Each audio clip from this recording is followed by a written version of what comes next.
We're sitting next to one of the big 5 cities of the Philistines, the city of Ashkelon. We know from ancient texts that this was a huge city of the Philistines. There have been many people who found burials here and there, but they've never really known whether they had a Philistine cemetery. All the graves we're finding right next to the city, we know we've uncovered the first Philistine cemetery ever discovered.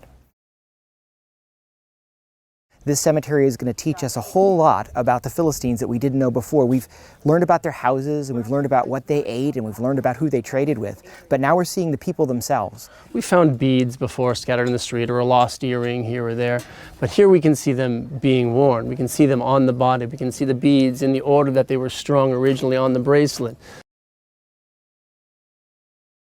So when we actually find something in the ground, it's really exciting, and everyone, you get everyone to come over and figure out what exactly it is. Frequently, when people talk about the Philistines, they use the term Philistine to describe someone who doesn't love art or doesn't love music or is uncultured.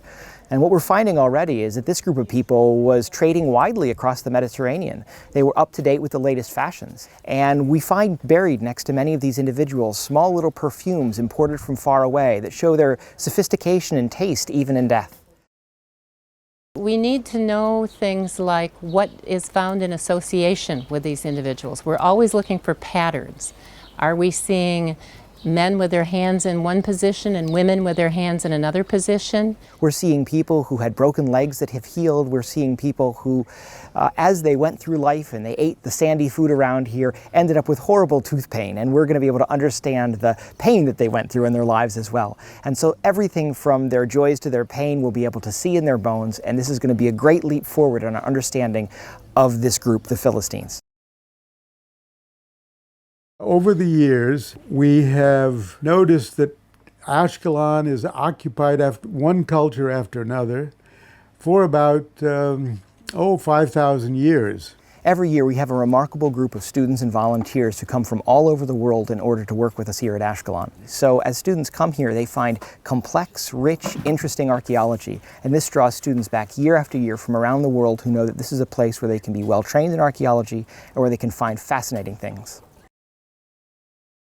Impossible to imagine working with bodies that are over 2,000 years old, and these are people who have lived and who had lives and who had families, and we get to sort of now learn from them and look at a moment of history that hasn't ever been seen before, and it's absolutely incredible. It's definitely changing history in a big way, and when we have all the analysis done of everything that's in there, it will change it so much we won't recognize what has been claimed to be a Philistine burial custom.